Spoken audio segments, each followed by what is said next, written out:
ఏమ్మా క్వశ్చన్ నాకు అర్థం కాదు. అది శివలింగం పెడతాం కదండి మనం అభిషేకానికి. అవును. దాని ధార ఎటువైపు ఉండాలి? మన రైట్ సైడ్ ఉండాలా, లెఫ్ట్ సైడ్ ఉండాలా అని. ఓకే, అంటే పానువట్టం అంటారా? పానువట్టం ఎప్పుడు కూడా మన ఎడం చేతి వైపు ఉంటుంది. ఎడం చేతి తూర్పు వైపు కానీ ఉత్తరం వైపు కానీ పానువట్టం ఉండేటట్టుగా పెట్టుకోండి. మనం తూర్పు వైపు పెట్టేస్తున్నాము, పానువట్టం ఎడం చేతి వైపు ఉంటే ఉత్తరం వైపు ఉంటుంది. Okay okay, thank you sir. అదే కొంచెం డౌట్ ఉండేది చాలా రోజులు బట్టి. సైరమ్మండి సైరం గురువు గారికి సైరం, శాస్త్రి గారికి చెప్పటువంటి నమస్సుమాంజలు. ఇవాళ మీరు చెప్పినట్టు చాలా ముఖ్యమైనది చెప్పుకోవచ్చు. ఎందుకంటే మనసే అన్నిటి మూలమని చెప్పారు. జ్ఞాయచ విద్యాయచ ఇంద్రియాయచ చాతు వాస్తవ్యాయచ వాస్తవాయచ చాలా చక్కగా చెప్పారు సార్. 7వ అనుభవంలో మట్టి నీరు కలయికని మానవుడు అని చెప్పడం ఒకటి మంచిగానే అర్థమైంది సార్ మాకు. 7 తత్వం విష్ణువు, రుద్రుడు అగ్నితత్వం అని చెప్తూ ఒకసారి భీమతత్వం అనే దాని గురించి మీరు చెప్పారు, అదొక్కసారి మళ్ళీ చెప్పారు. భీమ అంటే ఆకాశతత్వం, అంటే విశ్వం అంతా వ్యాపించిన ఆకాశతత్వాన్ని భీమతత్వం అంటారు. సో అంటే పంచభూతాల్లో అన్నీ అక్కడి నుంచి వచ్చినాయి. ఆకాశం నుంచి వాయువు వచ్చింది, వాయువు నుంచి అగ్ని వచ్చింది, అగ్ని నుంచి జలం వచ్చింది, జలం నుంచి భూమి వచ్చింది.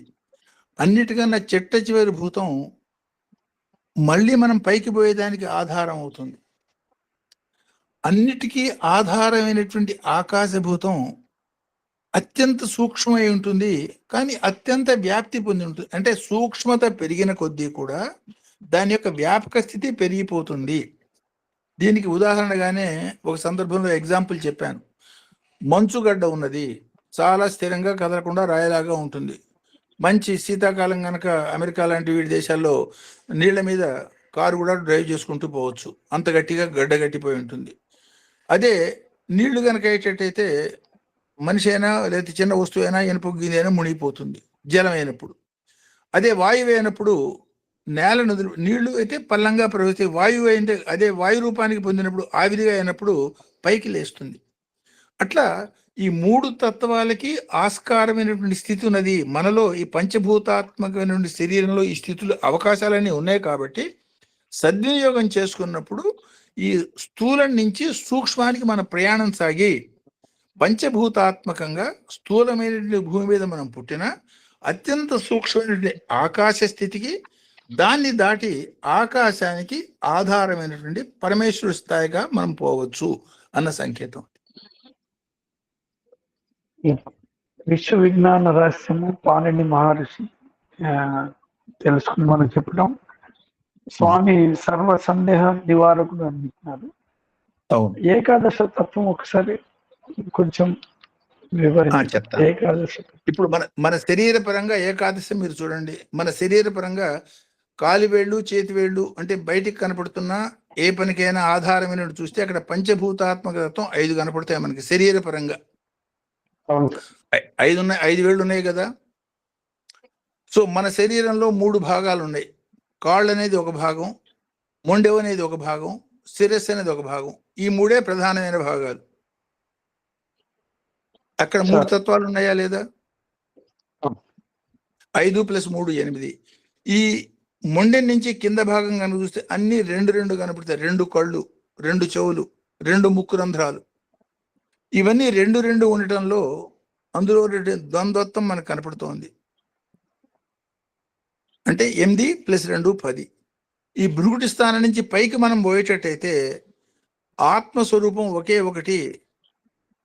మెడుల్లా అబ్లాంగేట దాటి మనం పైకి పోయిన తర్వాత పిట్యూటరీ గ్లాండ్ ఒకటి మాస్టర్ గ్లాండ్, అదే మన శరీరం మొత్తాన్ని కంట్రోల్ చేస్తూ ఉంటుంది. ఎంత బొట్టన వేలు గోరంత ఉంటుంది.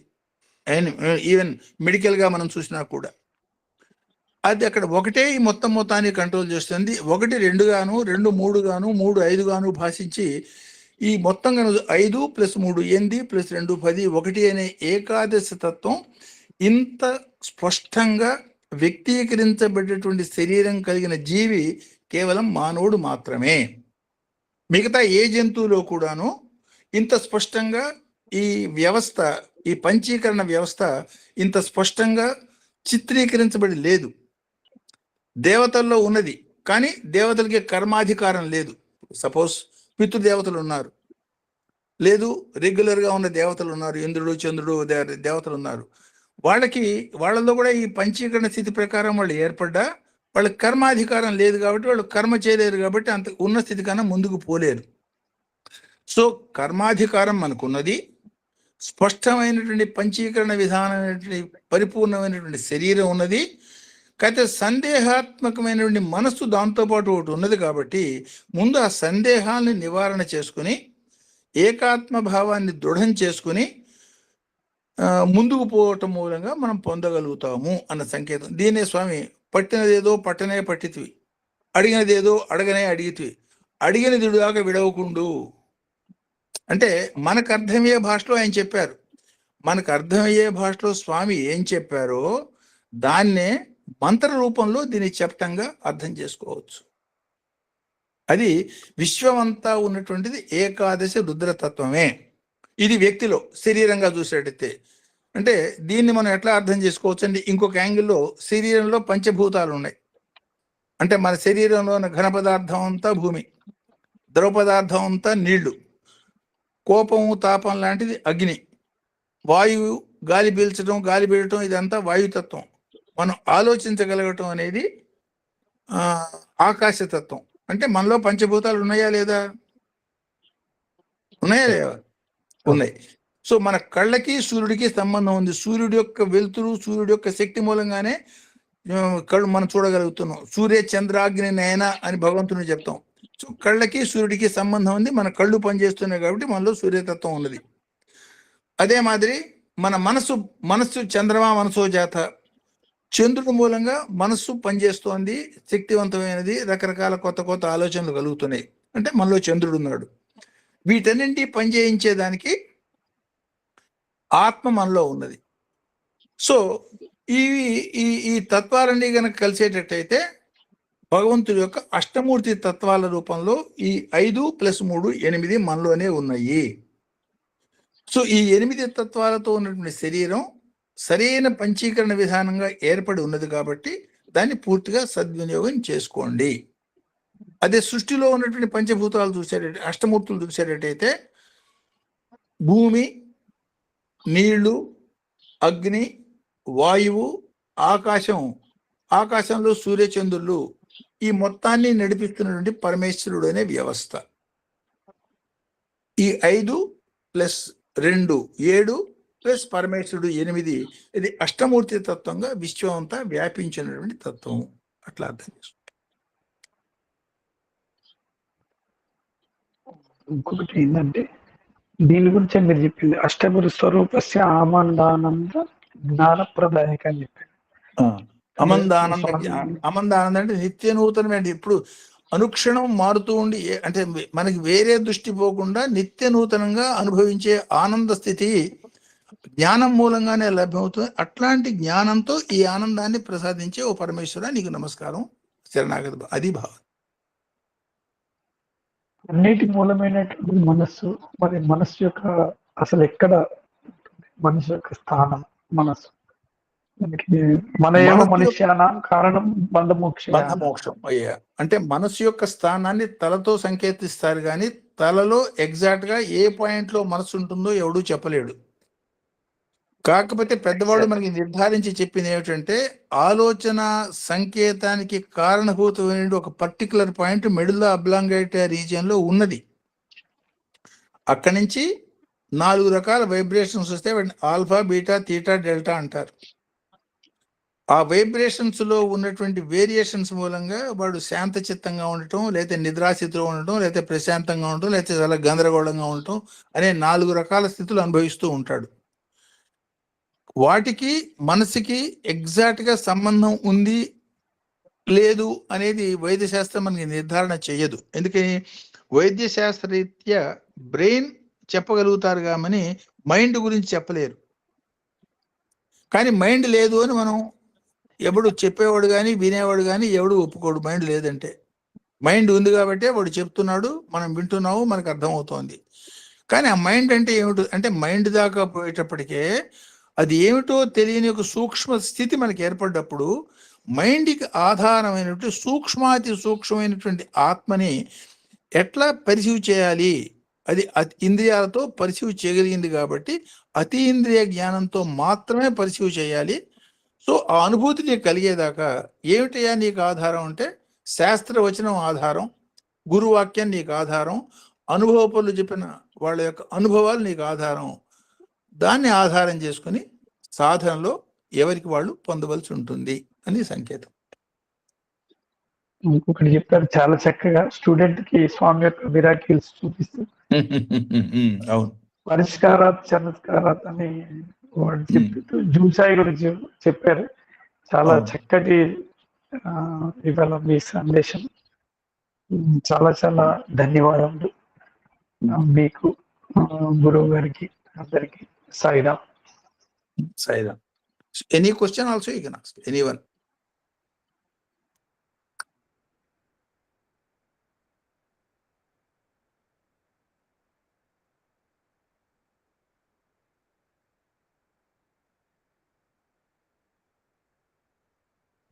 సాయిరామ్ మహర్షి గారు, పదాభివందనములు. నాకు కొంచెం రుద్ర జపం గురించి చెప్పరా సాయిరామ్? రుద్ర జప ఏకాదశి ఇప్పుడు మనం చేస్తున్న రుద్ర మంత్రాలన్నీ రుద్ర జపంలో భాగమేనమ్మా, మంత్రపరంగా మనం చెప్పదలుచుకుంటే.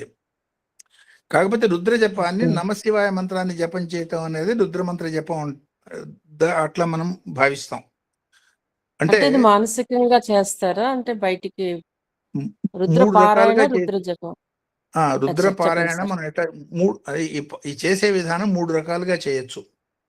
పైకి చాలా స్పష్టంగా వినిపెట్టేట్టుగా చేయటం అనేది మౌఖిక జపం ఉంటాం దాన్ని. ఈ మౌఖిక జపం కన్నా పెదవులు కదిలించకుండా మనకి మాత్రమే వినిపించే విధానంగా చెప్పుకునే ఒక ప్రక్రియని ఉపాంశు జపము అంటారు. అది కూడా కాకుండా అసలు పెదవులు కూడా అసలు ఏం చేస్తున్నా కూడా తెలియని విధానంగా ఉంటుంది. అంతర్గతంగా మనసుతో మాత్రమే చెప్పుకునే విధాన్ని మానసిక జపం అంటారు. అంటే మానసిక జపం మనం చేయగలిగేటట్టయితే ఈ జపాలు అంటే ఈ విధానాలు ఒకదానికన్నా ఒకటి 100 రెట్లు ఎక్కువ ఫలితం అని చెప్తారు. అంటే పెద్దగా చెప్పుకునే దానికన్నా ఉపాంశు జపం ఎక్కువ ఫలితం అని, ఉపాంశు జపం కన్నా మానసికంగా చేసేది ఇంకెక్కువ ఫలితం అని. కాకపోతే మానసికంగా మనం చేసేటప్పుడు వచ్చే ప్రమాదం ఏమిటంటే అలవాటు లేని స్థితిలో మైండ్ మంకీలాగా అటు ఇటు పరిగెత్తే లక్షణం కాబట్టి మనం ఏ మంత్రాన్ని అయితే జపం చేస్తున్నామో దాని మీద నుంచి మనకు తెలియకుండానే జారిపోయి ఇంకేదేనో పట్టుకుని ఆలోచిస్తూ వేరే ఆలోచన ఉంటుంది. మంత్రం మాత్రం తెలిసి తెలియకుండా ఉచ్చరిస్తున్నట్టు ఆ స్థితి రాకూడదు. అంటే ఏకాగ్రమైనటువంటి మనస్సులో వేరే ఆలోచన లేకుండా ఓకే అదే మంత్రభావాన్ని లేదా శబ్దాన్ని లేదా నాదాన్ని కనుక సాధన చేసేటట్టయితే అది మనోజపం అంటారు. ఆ మనోజపం మనసుని స్థిరం చేసే యాంగిల్లో తీసుకుపోతుంది. మనసు ఎప్పుడైతే స్థిరమవుతుందో ఏ మంత్రాన్ని మనం జపిస్తున్నామో ఆ మంత్ర దేవత సాక్షాత్కరించడం అనేది అందులో అర్థం. ఇప్పుడు ఇందాక ఫర్ ఎగ్జాంపుల్ జూమ్ సాయి కథలో జూమ్ సాయికి స్వామి యొక్క అనుభూతి, అతని మనసు ఎప్పుడైతే స్థిరమైందో, మనసు స్థిరమైనప్పుడు దీనికి సైంటిఫిక్గా చెప్పే రీజన్ ఏమిటంటే మనోవేగం కొన్ని కాంతి కన్నా కొన్ని వేల రెట్లు ఎక్కువగా ఉంటుంది. ఆ మనోవేగాన్ని తగ్గించుకుంటూ కనుక గ్రాడ్యువల్గా లైట్ వేగం ఎంత ఉందో అంటే 1,86,000 మైళ్ళు కాంతి వేగంతో సమానంగా మనోవేగాన్ని కనుక మనం పట్టుకురాగలిగేటట్టయితే ఆ పర్టికులర్ స్థితిలో మనకి స్ఫురించేదే జ్యోతిర్మయమైనటువంటి మెరుపులాగా పొందే solution to the problem. A problem గురించి మనం ఏకాంతమైన చింతన చేస్తూ మనసుతో చేస్తున్నామో దానికి సొల్యూషను ఆ రూపంలో మనకు కనపడుతుంది. అది దాని యొక్క సైంటిఫిక్ రీజనింగ్. మంత్ర జపంలో మనం సాధించే విధి ఏమిటంటే మనస్సు యొక్క వేగాన్ని తీవ్రతని తగ్గించి నిదానం చేయటమే మనం చేసే ప్రయత్నం. Okay sir. అంటే ఈ సరే. మానసికంగా చేసింది అది మనకే బెనిఫిట్ అవుతుంది కదా! మానసికంగా చేయగలిగితే హైయెస్ట్ బెనిఫిట్. ఆ! ఇప్పుడు మనం గట్టిగా అంటే చదివితే మానసికంగా మొదట్లో ప్రయత్నం చేయటం మూలంగా పొరపాటున చేయలేని పరిస్థితి వస్తుంది. అందుకని ముందు మొదట్లో పెద్దగా చెప్పుకున్నా క్రమక్రమంగా మనసు దాని మీద లగ్నం అవుతున్న కొద్దీ మనకి తెలియకుండా మనస్సు అందులో లయమైపోతుంది. ఇప్పుడు ఉదాహరణగా దానికి ఏం చెప్పొచ్చు అంటే, పాత రోజుల్లో యజ్ఞం చేసేదానికి కట్టెలు మధించి జమ్మి కట్టెలు మధించి తర్వాత అగ్నిని ప్రజ్వలింపజేసి యజ్ఞగుండంలో అగ్నికి అవి చేసేవాడు, అగ్ని ప్రతిష్ఠ చేసేవాళ్ళు. బాగా మధించి అగ్ని మనం రగిలించగానే మొట్టమొదట కాలేది ఏది? ఏ కట్టెల్లో మధించడం మూలంగా అగ్ని వచ్చిందో ఆ కట్టెలే కదా కాలిపోయేది, అవునా అవును సార్. కదా? అవును. అట్లా మన మనస్సుని మధించటం మూలంగా, అంటే మనస్సు మనం చేస్తున్న నామము ఈ రెండు కట్టెలు లాంటివి. ఫర్ ఎగ్జాంపుల్ నమశివాయ చెప్తున్నాము, మనసుతో చెప్తున్నాము. మనసు కట్టె, ఈ చెప్పే నామం లేదు వైబ్రేషన్ కట్టె. ఈ రెండు ఒకదానికొకటి మధిస్తే అందులోంచి అగ్ని పుడుతుంది. అగ్ని పుట్టినప్పుడు ఏది కాలిపోవాలి? ఎందులోంచి పుట్టిందో అదే కాలిపోతుంది. ఇది మనసులోంచి పుట్టింది కాబట్టి ఆ మనస్సు కాలిపోయి మనోరహిత స్థితి ఏర్పడటం అనేది మంత్ర జపంతో సాధ్యం అవుతుంది అని పెద్దల యొక్క అనుభవం.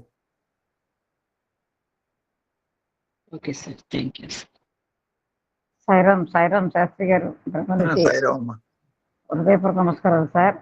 ఇప్పుడు అవతార తత్వం అని చెప్పుకున్నప్పుడు ఇందాక మీరు ఉంగరం చెప్పారు, అలాంటి అలాంటి ఎగ్జాంపుల్స్ మనం చెప్పొచ్చు కదా సార్? చెప్పచ్చు. Okay sir.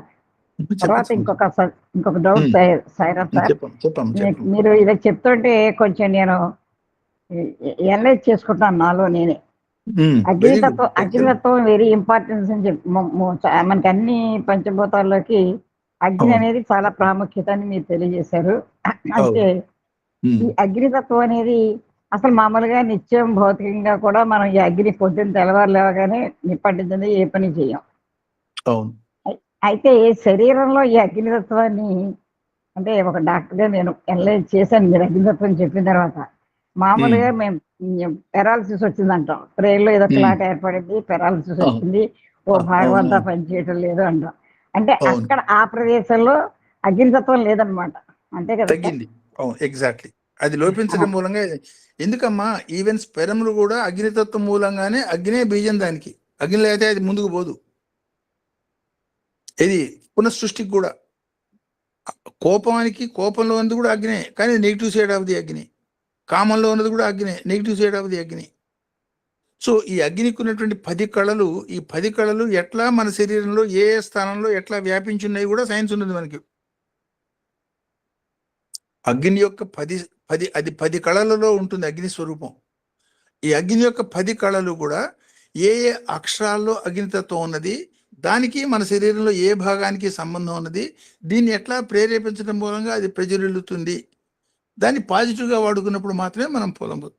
ఇందాక మీరు చెప్పిన మాట అబ్సల్యూట్లీ కరెక్ట్. అదేమిటంటే పంచభూతాల్లో కూడా అగ్ని మోస్ట్ ఇంపార్టెంట్. ఎందుకు అంటే ఉన్న ఏ స్థానం నుంచి అయితే మొదలైందో ఆ స్థానాన్ని వదలకుండా అక్కడే పైకి లేస్తోంది అది.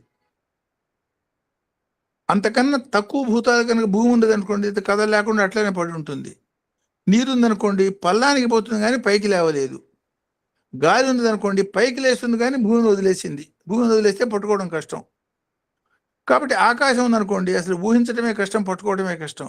కాబట్టి మనకి పట్టుకో తగ్గది, ఎట్ ద సేమ్ టైం మన పైకి లేస్తున్నది ఉన్న తత్వం అగ్నిలో ఉన్నది. కాబట్టి దాన్ని అగ్రియ అన్నారు. అన్నిటికన్నా ప్రథమమైంది, ముందు గుర్తించేది ఆ అగ్నితత్వమే.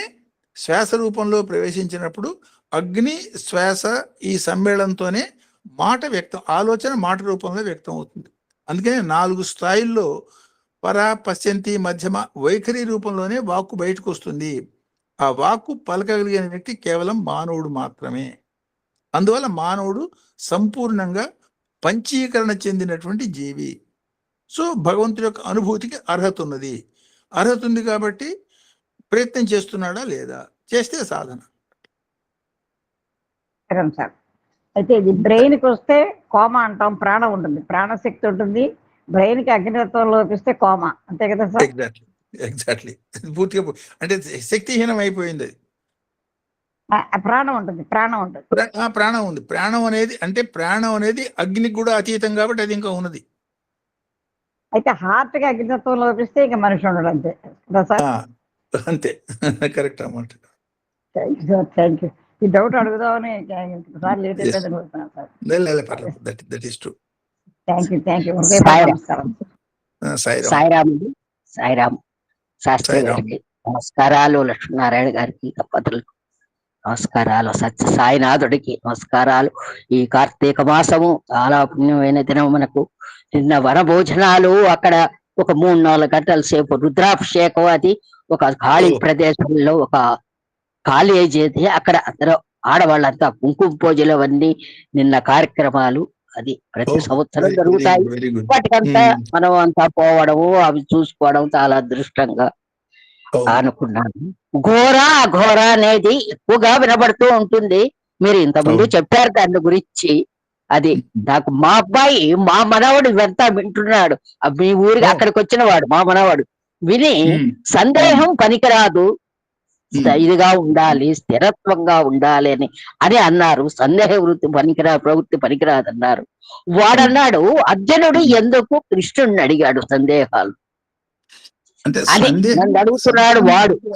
నేను సందేహాలు పనికిరాదన్నారు, మంచిదే. మరి అర్జునుడు ఎందుకు అడుగుతున్నాడు కృష్ణుడు సందేహాలు? నివృత్తి చేసుకోవాలి, సందేహం ఉంటే ఎవరైనా నివృత్తి చేసుకోవాలి. దాని సాధనలో మనం ఉండాలి. అది నేను వాడికి నచ్చ చెప్పాను. అది బాగా ఇట్లా చెప్పండి. అంటే ప్రశ్న వేసేదానికి కూడా సందేహాన్ని ఆధారం చేసుకుని ప్రశ్న వేయాలి. ఆ వేసిన ప్రశ్న సందేహం తీరినాక సాధన రూపంలో పరిణమించాలి. దాన్నే పరిప్రశ్న అన్నారు.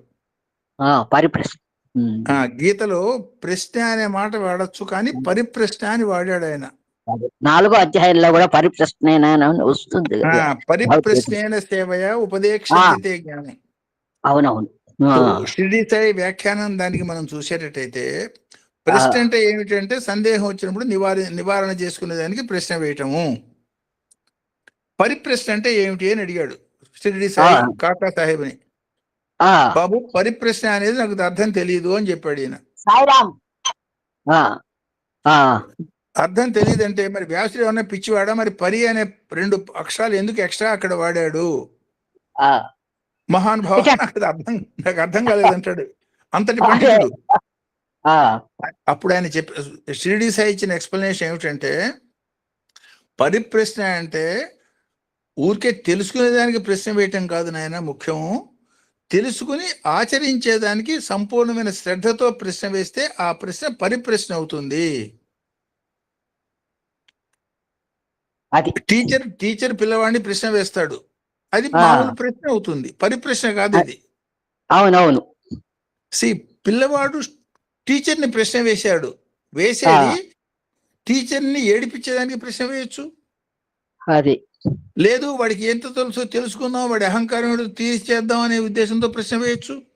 అవును అవును. అట్లా కాకుండా ఇది నా సందేహం, నేను తెలుసుకోవాలి, ఈ తెలుసుకున్న మూలంగా నాకు అడ్డుపోయేటట్టయితే నేను ఆచరణ కరెక్ట్ గా చేయగలుగుతాను.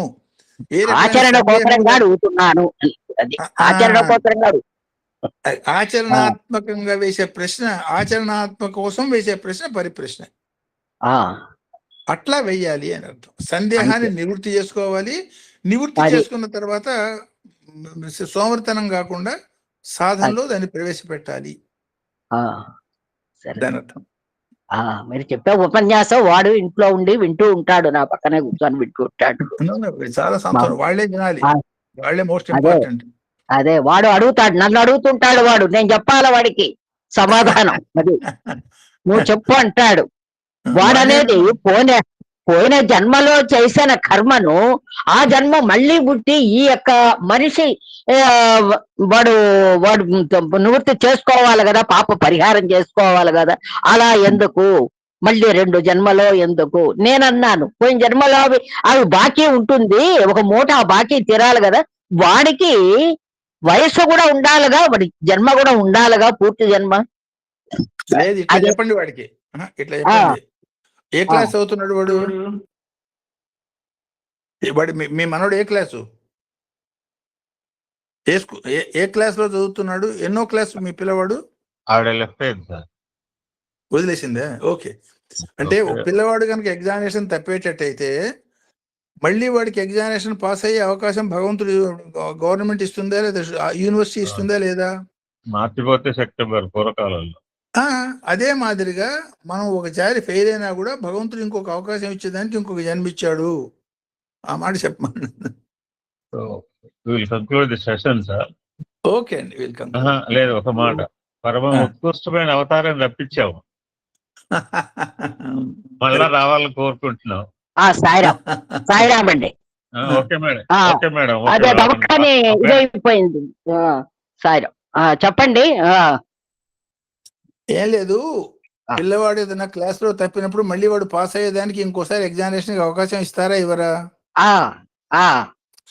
అట్లాగే వేరే జన్మ అవకాశం ఇచ్చాడు, ఇప్పుడన్నా పాస్ అయ్యి ముందుకు పో, పాస్ కాకపోతే ముందుకు తీసుకుపోడు, అందుకోసం మళ్ళీ వేరే జన్మ ఇచ్చాడు. అదే అడుగుతుంటాడు. శాస్త్రి గారిని అడిగి నాకు చెప్పు, నేను చెప్పింది వాడికి తృప్తిగా లేదు, వాడికి నేను చెప్పింది అది. ఇది చెప్పండి, ఈ మాట చెప్పండి. స్కూల్ సంగతి చెప్పండి. ఎన్నో క్లాస్ వాడు? అదే బీటెక్ అయిపోయింది, వాడికి ఉద్యోగం వచ్చేసింది మెడ్రాస్. బీటెక్ అయితే చదువుకున్నాడు కాబట్టి ఎగ్జామినేషన్ క్లాస్ లో ఫెయిల్ అయిన పిల్లవాడిని మళ్ళీ గవర్నమెంట్ లేకపోతే యూనివర్సిటీ అవకాశం ఎందుకు ఇస్తుంది? తప్పిన కదా, ఇంకోసారి పాస్ అయ్యేదానికి అవకాశం. అదే మాదిరిగా వెనక జన్మలో చేసిన తప్పులు కరెక్ట్ చేసుకుని ముందుకు పోయేదానికి భగవంతుడు ఇచ్చిన అవకాశమే మరుసటి జన్మ.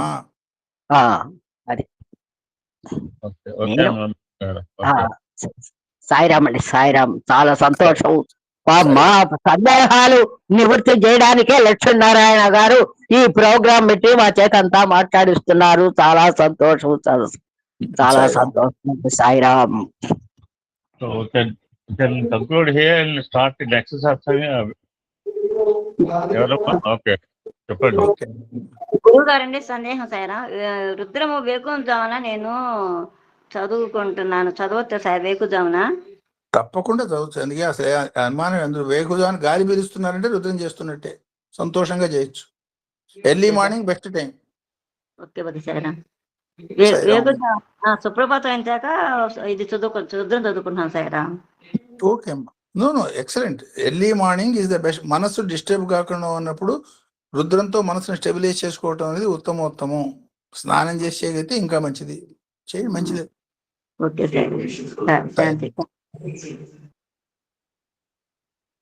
Okay sir. సో ఇక్కడ ఆపుదాము. ఈసారి దీంతో మొదలు పెడదాం. ఒక సుప్రీం అవతారం తెప్పించాము, ఆ సుప్రీం అవతారం మళ్ళా రావాలని కోరుకుంటున్నాము. So can start our next satsang దీంతో మొదలు పెడదాం. ఓకే, అది కంక్లూజన్. 16వ మంత్రం కూడా 16 అంటే 7, దాంతోనే చేద్దాం. సాయిరామ్. అందరికీ నమస్కారం.